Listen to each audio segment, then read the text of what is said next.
kimoja au kunia kitu kilicho kimoja. Amen.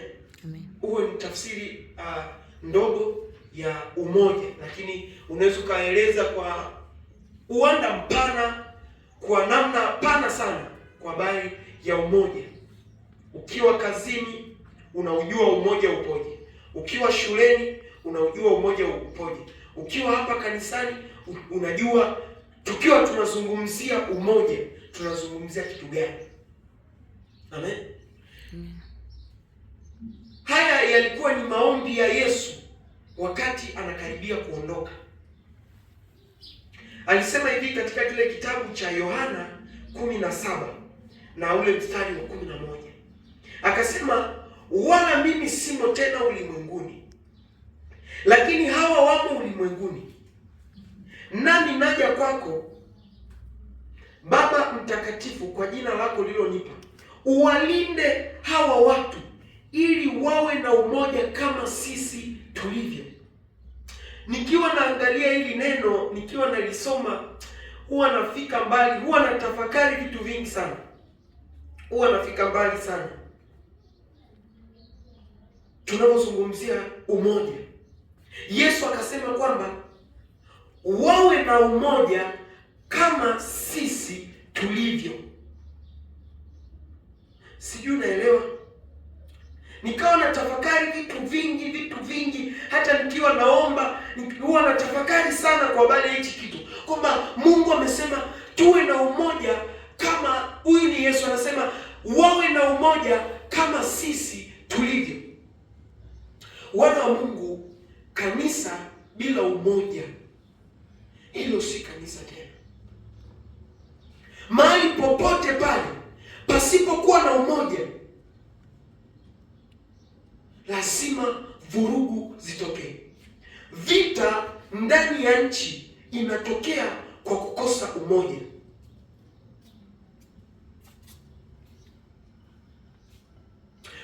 Vyama vya kisiasa unavyoviona ndani ya nchi, nje ya nchi, huwa vinavurugana kwa sababu ya kukosa umoja. Tulikuwa tunasema kuna kitu kinaitwa civil war, yaani vita vinavyotokea watu wenyewe kwa wenyewe. Yaani kama hapa watu mnaojuana nyie kwa nyie mnaanza kupigana. Sio kwamba hicho kitu kinatokea tu mnaanza kupigana, no. Ni kwamba kuna sehemu kuna umoja haupo. Na naweza nikasema sehemu inayokosa umoja ni point of weakness, ambayo shetani anaweza kaitumia kwa kiwango kikubwa kuvuruga watu wa mahali hapo pamoja. Watu wanapokuwa wanakosa umoja, wanapokuwa wanakosa kushikamana mahali pamoja, huwa inakuwa ni point of weakness, yaani inakuwa ni mwanya wa shetani ambao anautumia. Shetani akitaka kuangamiza watu wa mahali pamoja, cha kwanza ni kuwakosesha umoja.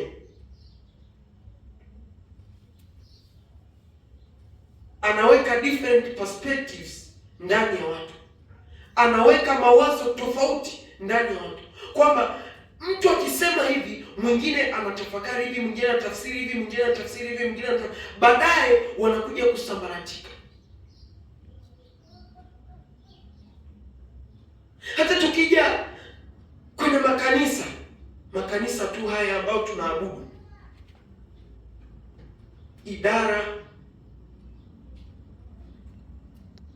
na vikundi mbalimbali ndani ya kanisa vinakuwa vinavurugana kwa sababu ya kukosa umoja.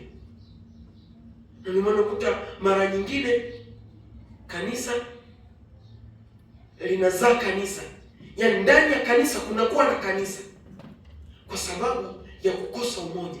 Yesu sio kwamba aliropoka ya kwamba wawe na umoja kama sisi tulivyo. Anajua Yesu kwamba watu hawa wakiwa na umoja itakuwa ni njia pekee ya kwenda mbinguni.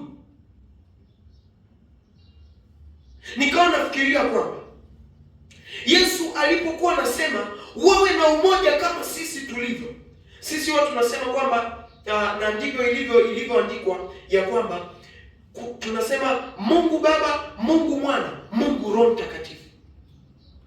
Na ndicho alichokuwa anamaanisha kwamba wawe na umoja kama sisi tulivyo. Ni kwamba huu Utatu Mtakatifu huna namna ya kuutenganisha, ya kwamba ukitoa kitu kimoja kati ya hivyo vitu vitatu, yaani kati ya Mungu Baba, Mungu Mwana, Mungu Roho Mtakatifu, ukitoa mmoja hapo, maana yake tafsiri ya Mungu haipo tena. Nini maana? Ndani ya kanisa ukitoa umoja, hamna tafsiri ya kanisa tena. Sasa ana maana gani? Kwamba wawe na umoja kama sisi tulivyo. Wawe na umoja kama sisi tulivyo. Yaani kama sisi tulivyo, kama Mungu Baba, Mungu Mwana, Mungu Roho Mtakatifu, ambapo wewe nikikwambia uwagawanye saizi, utengeneze kila mtu, huwezi hata kugawanya, huwezi kuwaweka huyu sehemu yake, huyu sehemu, huwezi, kwa sababu yeye ni Mungu, ila huo ni utendaji kazi, au unaweza kusema tafsiri ya utendaji kazi wa Mungu. Nini na maana ndani ya kanisa? Kwa kanisa ambapo anazungumzia kwamba Yesu anauliza kwamba wawe na umoja kama sisi tulivyo, ni kwamba leo hii tukiwa hivi, kwa mfano hapa kanisani, sisi ni wamoja kwa sababu wote tumeokoka. Sisi ni wamoja kwa sababu wote tuna mchungaji mmoja. Sisi ni wamoja kwa sababu wote tunaingia jengo moja.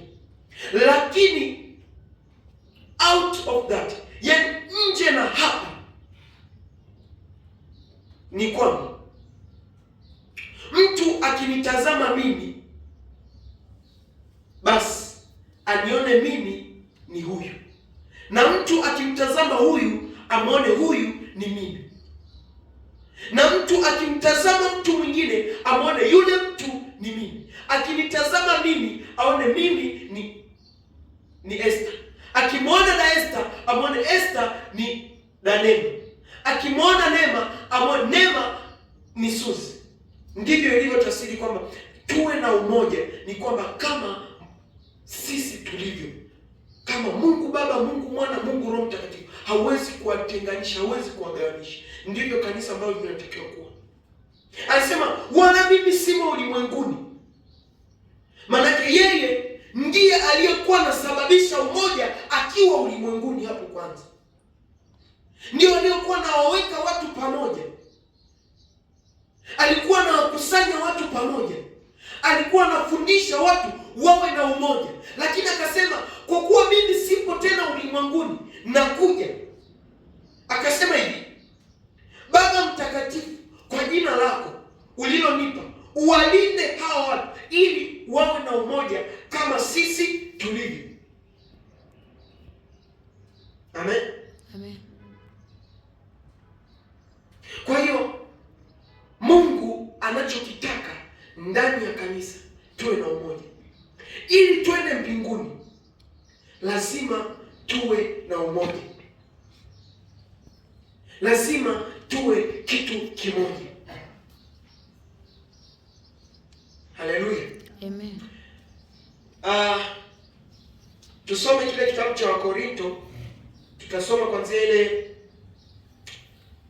Wakorinto 12. Wakorinto wa kwanza 12. Zile 12. Huyu ni Paulo. Ni sehemu ambayo amezungumza sana kwa habari ya umoja. Sasa sisi tuanzia ile 12 hadi Wakorinto wa kwanza hadi ile mstari wa kuanzia mstari wa 12 hadi mstari wa 30. Maana kama vile mwili ni mmoja, nao una viungo vingi, na viungo vyote vya mwili ule navyo ni vingi, ni mwili mmoja, vivyo hivyo na Kristo. Kwa maana katika Roho mmoja sisi sote tulibatizwa kuwa mwili mmoja, kwamba tu Wayahudi au kwamba tu Wayunani, ikiwa ni watumwa, ikiwa tu huru, nasi sote tulinyweshwa Roho mmoja. Kwa maana mwili si kiungo kimoja, bali ni vingi. Mguu akisema kwa kuwa mimi si mkono, mimi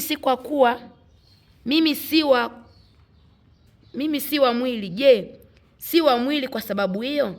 Na sikio ikisema kwa kuwa mimi sio jicho, mimi si la mwili, je, si la mwili kwa sababu hiyo? Kama mwili wote ukiwa jicho, ku wapi kusikia?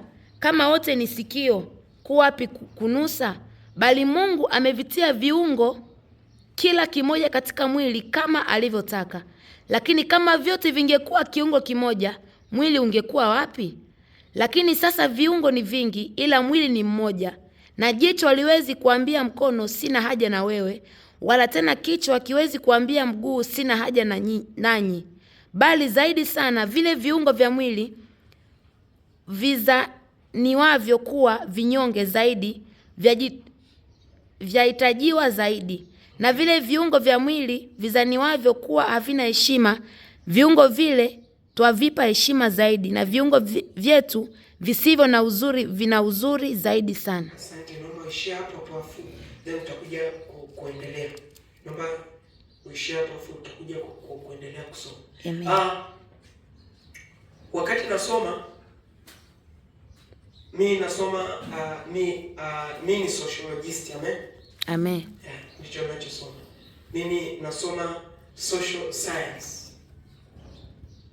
Wakati nasoma nikawa na mrefer mtu mmoja na nikawa nalinganisha na haya maandiko.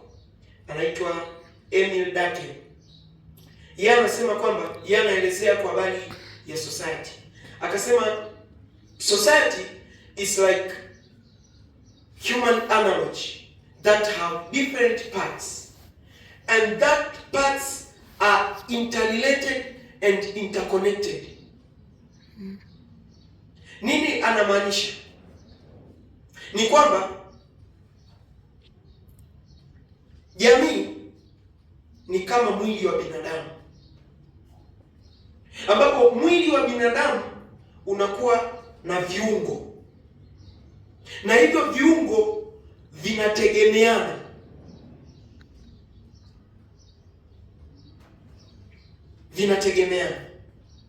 Una macho, una mikono, una miguu, una kichwa, una pua, una ulimi, una viungo vya mwili.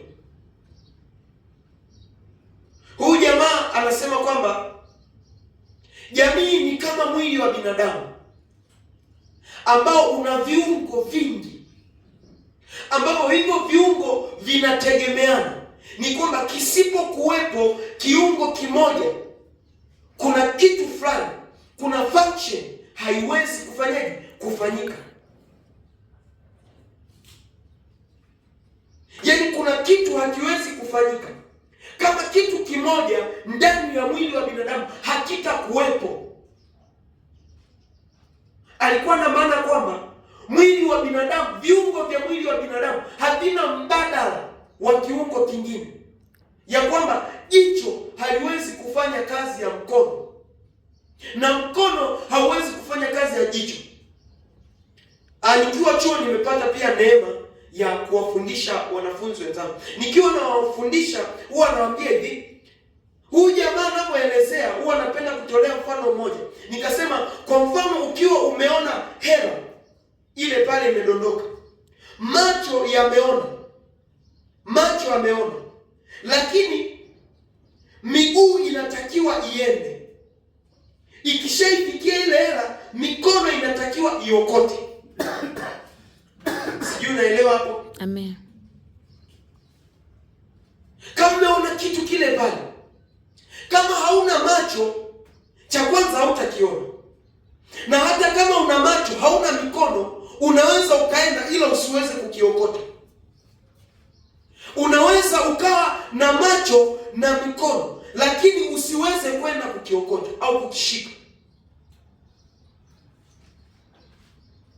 Na ndicho anachomaanisha ndani ya kanisa, ya kwamba sisi ni viungo, sisi ni mwili. Kanisa ndio mwili, ndicho anachomaanisha. Kanisa ndo mwili, lakini mtu mmoja mmoja, yani members in the church, ndo viungo.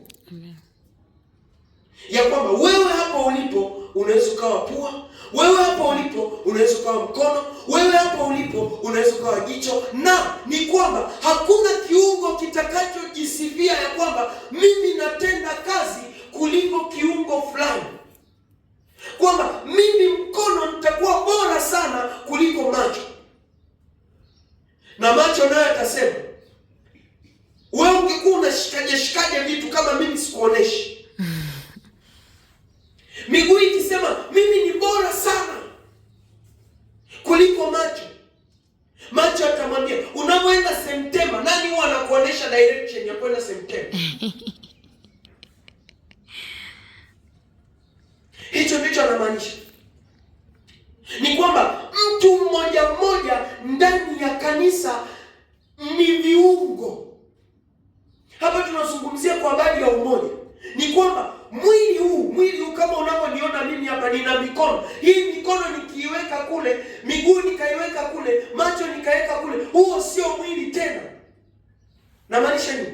Tunapokuwa tunatengana au tunapokuwa tunakosa umoja ndani ya kanisa, tafsiri ya kanisa inapotea.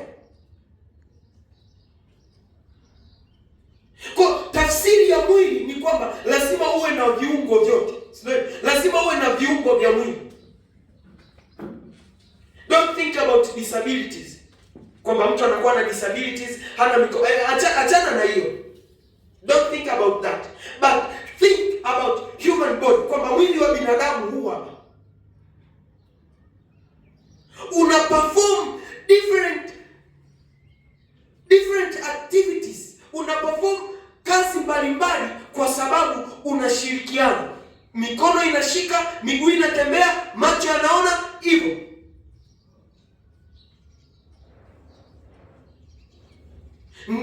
Ndiyo maana ya kuitwa kanisa. Kwa kanisa ni mwili, lakini mtu mmoja mmoja ndani ya kanisa ni kiungo.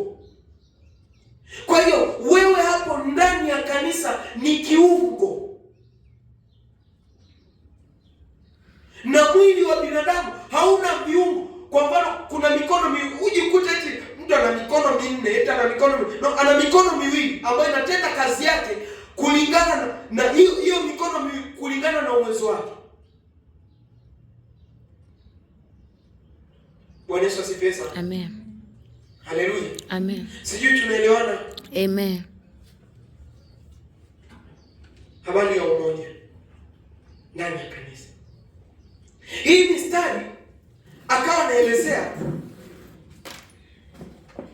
maana kama vile mwili ni mmoja nao una viungo vingi. Na ndio maana nikasema huyu Emil Durkheim anaonekana kabisa alisoma Biblia hii, kitabu hiki cha Wakorintho. Yana alikisoma kabisa, kwa sababu watu ukisoma yeye anazungumzia kwa habari ya functionalism, kwamba in society, kwa mfano hivi tulivyo katika nchi ya Tanzania, hii nchi sasa, yeye anazungumzia kwa habari ya institution, kwamba ndani ya nchi kama hivi hapa kuna hizi institution, tunaweza kusema hizi nini,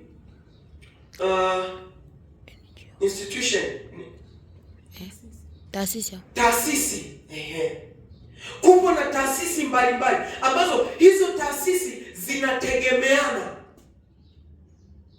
kwamba kuna taasisi ya afya, kuna masuala ya biashara, kuna masuala ya dini, kuna haya masuala yanategemeana. Kitu kimoja kikitoka, maana yake hamna tafsiri tena ya kuitwa hiyo ni jamii ya watu wa pamoja. Kanisa pia ni jamii, we are society. Sisi ni watu wa pamoja, kwa hiyo sisi ni jamii. Amen. Kwa hiyo ili tutengeneze jamii ndani ya kanisa, ni kwamba lazima tuwe na interrelationship. Nikisema interrelationship, manake uhusiano. Lazima tuhusiane, ya kwamba wewe kama unacho hiki na mimi ninacho hiki, basi tunakaa pamoja, tunasema mimi naleta hiki na wewe unaleta ugali, mimi naleta mboga, alafu tunatengeneza kitu kinaitwa chakula. Amen. Amen. Ndicho anachoelezea. Akawa anaelezea kwamba, akasema kwa mfano, mimi ni mwalimu, wewe ni daktari, huyu ni mkulima na huyu ni mchungaji. Hivi watu wote hao wote wangekuwa wakulima, unadhani nini kingetokea? Yanaofikiria nini kingetokea? Kwa mfano dunia nzima wote tungekuwa wakulima, hamna kufanya biashara, hamna daktari. It means kwa mtu akijikata wakati analima hana pa kwenda. Yes. Lakini kwa sababu kuna mkulima yupo shambani, kuna daktari yupo hospitali. Huyu akijikata akiwa shambani, basi lazima aende hospitali akafanyaje? Akaponywe, alafu tena arudi kazini kwake. Mwalimu akiumwa lazima aende kwa daktari ili daktari amtibu ili arudi kufundisha wanafunzi. Huyu daktari naye atakuwa na watoto, hawezi kukaa nao pale kwanza kuwafundisha hadi wakafika chuo. No, atawapeleka kwa mwalimu. Mwalimu atawafundisha kuanzia a e i o u mpaka nao watafika sehemu fulani. Kwa hiyo kuna kutegemea. Haya wote tungekuwa sasa madaktari. Unadhani sasa nini kingetokea? Kwa hiyo sasa ninataka kumaanisha ni kwamba ndani ya kanisa lazima ujijue wewe ni nani. Ukishajijua wewe ni nani ndani ya kanisa, ni rahisi kusimama kwenye position kama mkono, basi utatenda kazi ya mkono ili ndani ya kanisa, ili sasa kuitwa mwili wa Kristo, ili tafsiri ya kanisa iendelee kuwa kanisa mpaka Yesu atakaporudi. Amen. Sijui kuna mtu ananielewa? Amen. Ndicho anachomaanisha ni kwamba mwili una viungo vingi, ni mwili mmoja. Vivyo hivyo na Kristo, kwa maana katika roho mmoja sisi sote sisi kama kanisa ni mwili mmoja. Ndio tafsiri sahihi na ndio tafsiri rahisi ya kuitwa kanisa. Kanisa ni mwili wa Kristo. Na ndio maana nasema kwamba hamjui ya kwamba miili yenu ni hekalu la Roho Mtakatifu. Ni kwamba hapa ni hekalu la Roho Mtakatifu. Achana na mwili wako wewe kama wewe. Sasa kutengeneza mwili ambao ni kanisa, kwamba hilo ni hekalu la Roho Mtakatifu ambao watu wapo ndani yake. Sasa viungo vipo ndani yake katika utendaji kazi wake.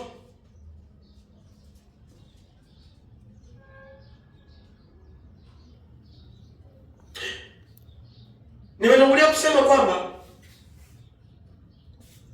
ili mahali pavurugike pakose kitu kinaitwa umoja, na ili mahali pajengeke kuna kitu kiitwa umoja. Ujue kuna wakati kuna vitu Mungu aliviweka ili tuwe tunajifunza. Kuna hao wadudu hao wanatengeneza milima hivi, mchwa, ndio wadudu wanatengeneza mlima, wametengeneza nyingine milima, unakuta kimlima kikubwa, wametengeneza kimlima kikubwa. Lakini ukienda kaangalia wale wadudu, yaani mdudu mmoja ukimweka hapa inaweza sifanye chochote, na watu wanatembea, ila wawe wengi wanatengeneza kile kimlima kinakuwa kikubwa, yaani kimlima kabisa, ni kikubwa vinatengeneza, lakini wadudu ni wadogo. Kwa nini? Wako na umoja. Sasa hao ni wadudu. Je, si zaidi kwa wanadamu? Mchwa wakiamua kushambulia hili jengo kwa dakika au kwa siku kadhaa, nyinyi mnaweza mkatumia hata mwezi kubomoa kutoa haya madani lakini mchwa wakianza tu kushambulia mbao, wakatengeneza ubichi hapo chini, wakatoboa wakafanyaje, hili jengo linaanguka kwa sababu ya umoja. Ili kanisa lipige hatua kwenda mbele, kitu kinachohitajika ni umoja. Sasa imeshakuwa imetokea hivi kwamba ndani ya kanisa kila mtu anataka yeye awe juu ya mwingine. Maana yake wewe sasa unachomaanisha ni kwamba unataka uperform different activities ukiwa wewe ni kiungo kimoja. Yaani wewe ni mkono, unataka uwe unaona, unataka yaani mkono huo unataka uwe unaona, unataka uwe unashika, unataka uwe unatembea, unataka unafanya vitu vyote. Asijui kama inawezekana. Lakini ukishajua hiki na hiki na hiki na hiki kinachohusu mkono. Mchungaji ni kiungo ambaye ni kwamba yeye kuna kitu wewe unatakiwa kifanye, mchungaji hata kifanye, na ukiruhusu hicho kitu kifanyike na mchungaji na wewe upo unayetakiwa kukifanya, basi wewe umeforce matumizi ya kiungo ndani ya mwili. Sijui naeleweka hapo? Amen. Yaani umeforce matumizi ya kiungo ndani ya mwili. Yaani kama ni macho ya kuona umelazimisha yashike. Na ndio maana kitu pekee cha muhimu ili kujenga umoja ndani ya kanisa ni kujua wewe ni kiungo gani ndani ya kanisa. Yaani kujua position yako, kujua wewe ni nani, wewe unatakiwa kufanya kitu gani. Kama ni ndani ya kwaya, unajua mimi mwingine sasa anataka ndani ya kwaya, yeye mwenyewe anataka awe kiongozi, yeye mwenyewe anataka awe mcheza kwaya, yeye mwenyewe anataka awe soloist, yeye mwenyewe anataka no. Just know your position. Amen. Know your position. Ukishajua tu nafasi au unakuwa umeweza. Ukishajua nafasi yako, yaani kila mmoja, nazungumzia sasa kwa kila mmoja mmoja, ujue mimi ni kiungo gani ndani ya kanisa, alafu simama. Alafu sio ukishasimama maana yake sasa mwili unakuwa umekamilika. Ila usipojua ni kwamba hicho kiungo sasa kinakuwa kilemavu. Ndio. Kinakuwa kilemavu. Inawezekana hapa kuna function fulani ilitakiwa iwage imefanyika muda mrefu, lakini kwa sababu kuna kiungo fulani ndani ya kanisa hakikujua mimi natakiwa nifanye kitu gani, kilipooza. Na ndio maana unakuta hicho kitu na wewe ukijui kilichotakiwa kifanyike mpaka leo kijai kutokea, kwa sababu kilikuwa kinamhitaji mtu mmoja. Inawezekana hata leo ndani ya kanisa hayupo, ila kilikuwa kinamhitaji yeye afanye, atende ndani ya kanisa, ndipo matokeo fulani makubwa yatokee. Lakini kwa sababu alishindwa kujua mimi nipo katika nafasi gani kwenye huu mwili kama binadamu, kama Biblia inavyosema ni kama mwili. Kwenye huu mwili, je, mimi ni mguu au mimi ni kucha au mimi ni kidole? Natakiwa nifanye kitu gani? Akashindwa kutambua, na mpaka ikawa imepita siku mpaka kaondoka au akahama au kafanyaje au sijui chochote kilichotokea, lakini ndani ya kanisa kama mwili hakufanya kile ambacho kilipaswa yeye akifanya. Kuna kitu fulani ambacho hakuna mtu anaweza kufanya zaidi ya wewe utakuwa ukifanya. Na ndio maana ulipookoka haimaanishi kwamba wewe umeokoka ili uje ukaekae tu ungaengae macho hapo. No, kuna kitu fulani utakuwa ukifanye. Kuna mtu tu amekuja anang'ang'aa tu macho, anakuja anaondoka, anatoa tu sadaka, anatoka. Kuna kitu fulani Mungu anataka wewe ni kiungo ndani ya kanisa, jitambue wewe ni kiungo gani. Amen. Ukishatambua tutatengeneza tafsiri sahihi ya kanisa. Na ndipo anaposema kwamba sisi ni kama mwili. Sisi ni mwili mmoja. Lakini akasema kwa maana mwili si kiungo kimoja bali ni vingi. Kwamba mwili si kiungo kimoja bali ni vingi. Akasema hivi, mguu ukisema kwa kuwa mimi si mkono, mimi si wa mwili. Kwamba mguu ukijitenga ukasema mimi bwana, mimi sifanani na mkono wala sina nini, anasema mimi si wa mwili, kajitoa. Na mkono naye ukasema mimi sio mguu, macho naye akasema mimi, basi mimi sio wa mwili. Maana hapo ndipo tafsiri ya umoja inafanyaje? Inakufa au inaondoka.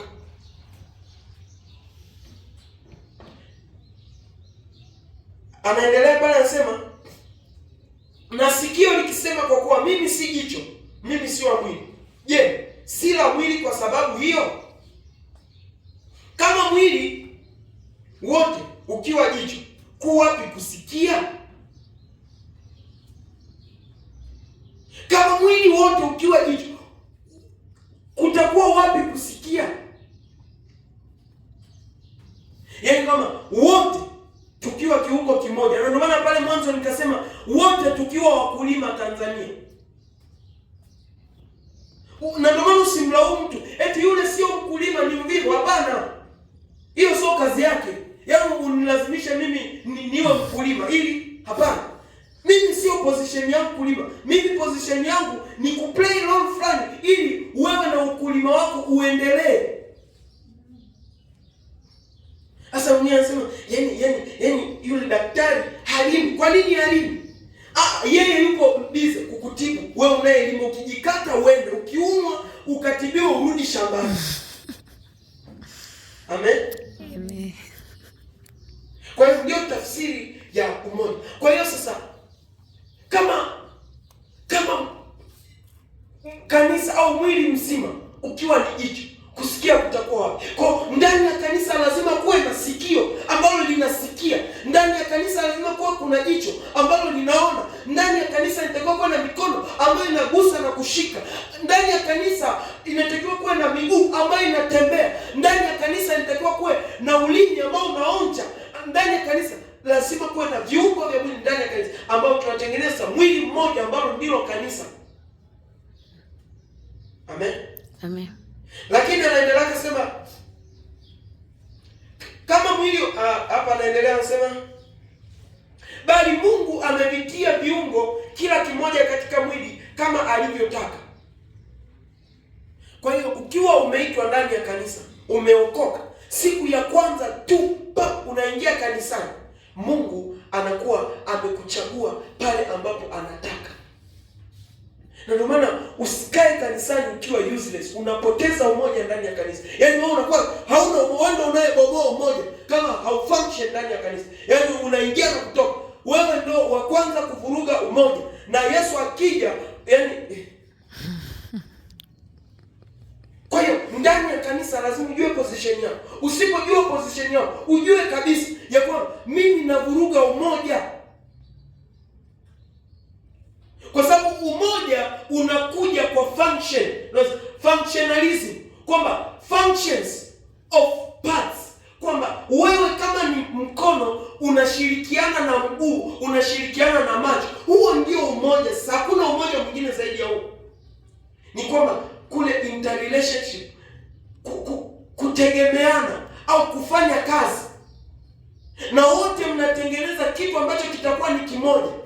Wote tunatengeneza njia ya kwenda mbinguni, tunaenda mbinguni. Kwa wote tunajitengeneza namna ya kwenda mbinguni. Kwa hiyo ninachotaka kumaanisha hasa ni kwamba ujue kanisa la saizi, au naweza kusema kanisa kwa kiwango kikubwa,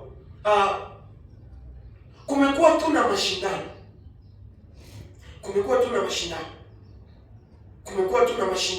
Yaani mashindano yanaanza tu mashindano. Hicho ndio kinapoteza umoja. Na ni kwamba ninachotaka kumaanisha hapa ni kwamba kuna vitu fulani ambapo vinakuwa vinaendelea. Kwa mfano, unaona jicho linawasha. Hivi utaliacha ukasema jicho litajikuna lenyewe? Hivi inawezekana? Jicho linawasha kabisa, unaona kabisa jicho linawasha. Alafu umekaanza jicho litajijua lenyewe. Kumbuka jicho likiwa linawasha bado mwili mzima unapata madhara, sio? Au let's say tuseme au ngozi inawasha. Alafu ukasema itajijuaga yenyewe, mimi sikuni wala nini. Kwa sababu si kucha zibazaa, mimi sikuni, utajijua mwenyewe. Lakini kumbuka, unayepata maumivu ni wewe. Ninachotaka kumaanisha ndani ya kanisa ni kwamba unapokuwa unaona kiungo kimoja ndani ya kanisa kinapotea au kinaangamia, wewe uwe sababu ya kukirejesha. Sasa hizi imetokea ni kwamba wana wa Mungu jue saa nyingine na shetani jue utakuwa sanya anacheka. Anafurahi. Unajua anachekelea. tell you sure, anacheka kwa sababu anaona ndani ya kanisa, unashuhudia kabisa, unaona mtu huyu anapoenda si mahali salama. Wewe unabaki unacheka tu, atakoma, atajijua yeye mwenyewe, huko anaenda apotee huko, utaenda naye jehanamu. Unakuwa na tendency ya kusemana. Mtu unakuta mtu,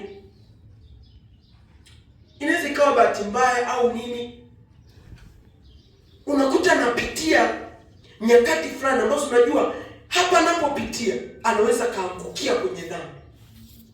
Na ndio maana nimesema hivi jicho likiwa linawasha, utaliacha ukasema litajikuna lenyewe, litajijuaga lenyewe huko. Lazima mkono sijui uchukue action ya kuliweka sawa. Lazima uchukue action ya kuliweka sawa. Ndicho ninachomaanisha maana ya kuwa viungo ndani ya kanisa. Maana ya mwili mmoja ni kama kwamba mwili wa binadamu ukiwa kitu kimoja kinapata madhara, lazima kiungo kingine kichukue nafasi ya kuhakikisha hicho kiungo kingine kinakaa sawa. Sasa hizi unakuta mtu, unaona kabisa mtu anacheka, mtu anaanza kusema, anaanza kumsema mtu, anasema yule hana kitu, yule hana kitu, yule nini na nini, yule nini na nini. Na ndio maana unakuta mtu ndani ya kanisa, mtu anapotea au anatoka au ana nini au kwa namna yoyote moja au mbili, anaamua anaondoka ndani ya kanisa, anatoka tena.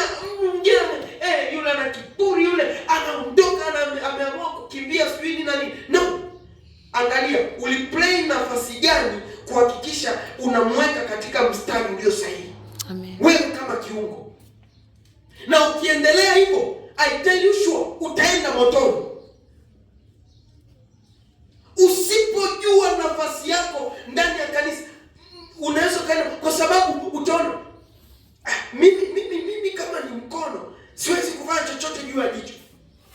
Wakati ukumbuke jicho hilo likipata madhara, mwili mzima unapata madhara, mwili unakosa nuru.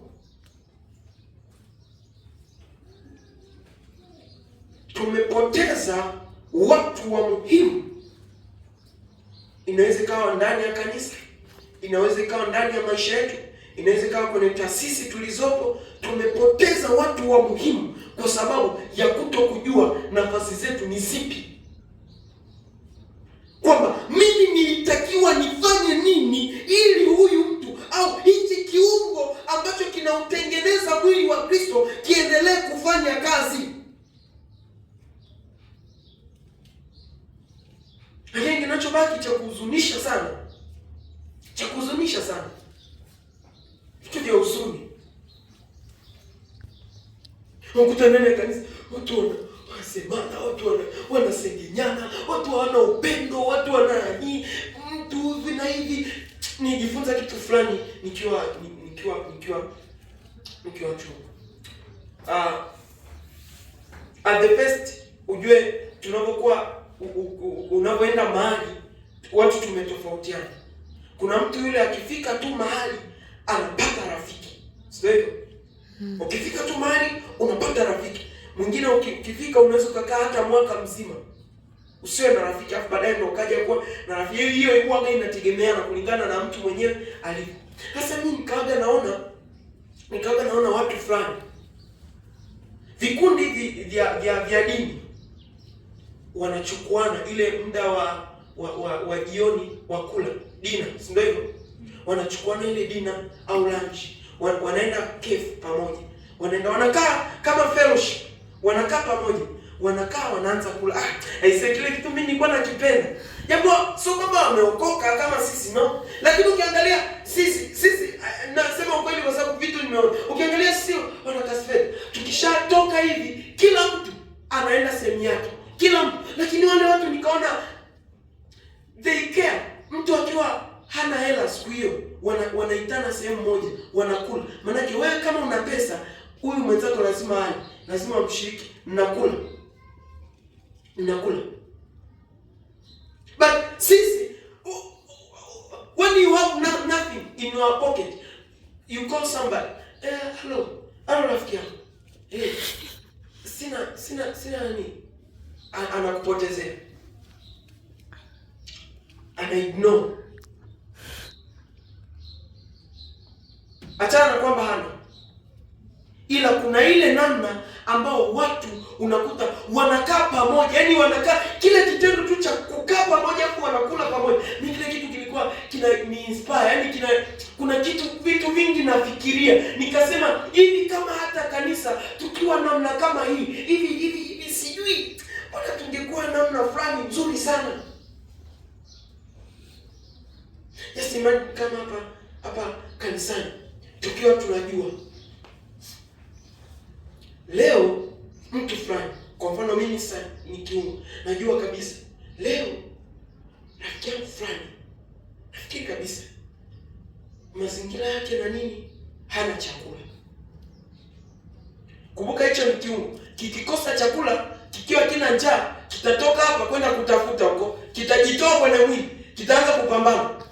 Sasa ili kumbakisha, unatafuta namna, you have something, unaenda unamsaidia, anakula, anabaki kanisani. Nikawa nafikiriaga mbali sana, nikasema hivi, kwa mfano ujue mimi pia unakuta kuna mahali pia nimetoka na sari, naonaga watu jinsi ambavyo wanakuwa wanatengeneza ushirika ndani ya kanisa, kujiweka pamoja.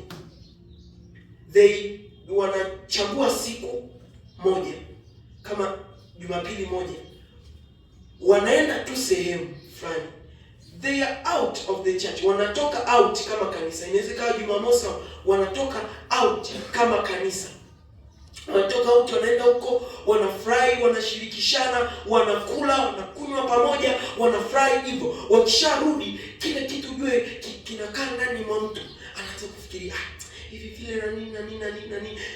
Haina maana kwamba eti watu ambao hawafanyi hivyo ndio huo ndio tafsiri au tafsiri ya moja kwa moja ya umoja. Hapana. Nazungumzia mazingira ambayo watu mbalimbali wanatumia ndani ya kanisa kuhakikisha bado wanaendelea kujiweka mahali pamoja kama kanisa. Mtu anajua mama nani leo yule hana chakula, yaani anaelewa kabisa mama fulani leo hana chakula. Huko ndiko kuishi kama kanisa. Mwingine amejitoa kabisa, asema mimi pale kanisani naendaga tu, mimi naendaga tu, mimi sipo shirika na watu, sipo connected na watu, wala siwezi kusalimiana na mtu mle. Hamna mtu kwanza mwenye afya. Mtu anasema kumbuka wewe ni kiungo. Mimi zamani pia, sio zamani sana, ni siku tu za karibuni, ila baadaye nilipokuwa naendelea kusoma, nafikiri nilimshukuru sana Mungu. Nikasema Mungu, asante kwa kunipeleka hii course, maana ilienda kunifundisha maisha yangu mimi mwenyewe. Yaani mimi nilikuwa hivi, nikienda shule naweza nisiongee na mtu yoyote siku nzima. Nikawa nipo ilikuwa ni kawaida, afu baadaye nikajaga kushanga. Hivi kwanza ilitokeaje? Yaani nakaa tu peke yangu. Lakini baadaye nikaja kugundua, ili ndani ya jamii uwe kiungo, lazima ujishirikishe. Hata chuoni nikaa nimeenda chuoni, nimekaa at the whole semester, I'm not connected with anybody, neither in fellowship no outside of the fellowship. Kasipo connected na mtu mwenyewe, na jeshi la mtu mmoja. Kama kuna jeshi la mkono, jeshi la mtu mmoja. Endelea kuwa jeshi la mtu mmoja, utakufa peke yako. Ukijiita wewe na mimi jeshi la mtu mmoja, hakuna anayeweza kunisaidia, wewe. Nakwambia ushindwe kwa jina la Yesu, utakoma siku moja. Usijidanganye wewe ni jeshi la mtu mmoja. Kuna mazingira yatakukuta utahitaji jeshi la watu wengine.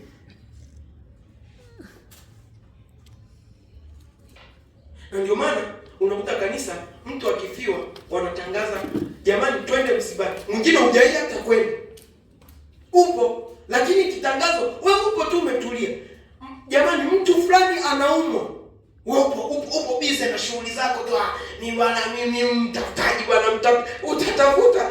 Kuna siku utatafutwa mwenyewe. Mimi mtafutaji bwana, mimi nipo busy na mambo yangu. Mimi natafuta. Okay. Mimi mtafutaji bwana, mimi nipo busy na mambo. Ukiendelea kuwa busy na mambo yako, usijue wewe ni nani ndani ya kanisa. I tell you sure, utaendelea kuwa jeshi la mtu mmoja na mbinguni uendi. Kuna watu tukiwa tunasoma advance, sema alikuwa anakula msuli yatima. Unajua msuli yatima anakuwa na sehemu yake. Yaani yeye hajawahi kusoma na mtu, hajawahi share material yake na mtu yoyote. Hajawahi. Nakumbuka mimi nilinunuliwaga vitabu vya kusoma. Sorry kwa sababu nimefaulu, kwa hata akinisikia pale wananunua mnashi. Kwa mimi vitabu vyangu sijawahi kuficha. Yaani sijawahi kuweka kwenye trunk. Mimi nilikuwa naacha vitu vyote darasani. Yaani vitu vyote, kila atakayetaka kwenda kusoma, wewe nenda kasome. Yaani kila mtu alikuwa anasoma. Yaani nakuta mimi naweza nisikione kitabu changu hata wiki 2. Najua wanatafuta elimu kama mimi ninavyotafuta. Kwa hiyo kuna mtu mwingine yeye akawa jeshi la mtu mmoja. Anasema mimi najiweza. Hataki kusoma na wenzake. Yeye akiwa na material na aficha na afungia kwenye trunk. Hii dunia ni mbaya wewe. Kilichomkuta, unakuta ndio performance yake inakuwa nzuri, lakini baadaye atahitaji tu jeshi la mtu mwingine. Tusiwe jeshi la mtu mmoja kwa jina la Yesu. Kama wewe ni kiungo ndani ya kanisa, unataka kushirikiana. Kama wewe ni mkono, shirikiana na miguu kutenda kazi ya Bwana. Amen. Hatuwezi fanya chochote ndani ya kanisa kama hatutatambua nafasi zetu. Tukiendelea jeshi la mtu mmoja, mtu anajiamini kupita kiasi. Ndio huyu unakuta mwisho wa siku anaanguka. Alafu haya majeshi ya mtu mmoja ndio yanaongoza kwa dhambi za siri.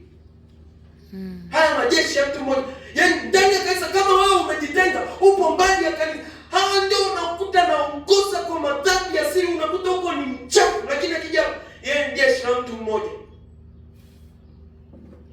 Utaenda mbinguni, alafu watu watakuwa na shangaa. Hivi huyu kwa nini amefika? Utaenda jehanamu, watu watakuwa na shangaa. Hivi mbona ameenda jehanamu wakati alikuwa mtu mzuri ndani ya kanisa na kuja kila siku kanisa? Kumbe ndani yako ulikuwa jeshi la mtu mmoja, alafu unafanya vitu vya kijeshi la mtu mmoja. Nachotaka kumaanisha ni kwamba lazima ndani ya kanisa tutengeneze umoja. Amen. Tukitengeneza umoja, wote tutafika mbinguni. Ukiona mtu anapotea, nenda, usiseme. Ikiwezekana usimwambie mtu yote, go direct.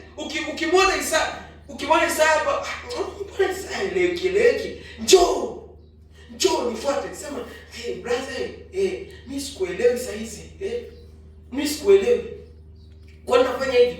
Sasa mwingine anatoka. Mimi hajaja kwangu, hata anatoka hapa, anaenda kwa mtu mwingine. Hivi unamwona yule jamaa? Yaani nimemkuta kwenye mazingira fulani, hata sijaamini kama ni yeye. Yaani sijaamini kabisa. Na yule mtu mwingine anaenda kwa mtu mwingine. Umemwona yule mtu? Yaani anachokifanya yule ni anajifanya mtakatifu, kumbe ni yaani no, hapana. Anaenda kwa mtu mwingine. Baadaye unakuta yule mtu sasa anabaki alone. Yaani anabaki peke yake. Akitembea mbele za watu, they are looking at him or her. Ona. Sasa anabaki mtu anakuwa peke yake, baadaye anapotea. Sasa kumbe wewe wa kwanza ambaye uliona lile jicho likiwa linawasha ni kupeleka mkono na kuanza kuliweka sawa. Sasa wewe umetoka umeenda kwa mguu, angalia jicho linavyoumia huko. Angalia jicho linavyoteseka. Anakuwa ni mambo ya ajabu. Lazima tujue. Ili kanisa libaki kuwa mwili, lazima tushirikiane. Amen. Lazima tushirikiane. Sio jeshi la mtu mmoja. Amen. Lazima tushirikiane. Ukiona mtu business yake inaenda vibaya, haya mambo tunaongea jamani, ujue inakani ya kawaida. Unaona kabisa mtu biashara yake inaenda vibaya, na wewe una uwezo wa kumsupport hata 10,000. Go, namwambie bwana, hebu kanue hii nani yako, ongezea kidogo kamtaji hapo. Anasema kuna mtu ndani ya kanisa hata acha kuja kanisani. Amen. Amen. Nafikiri tuishie. Mungu abariki sana.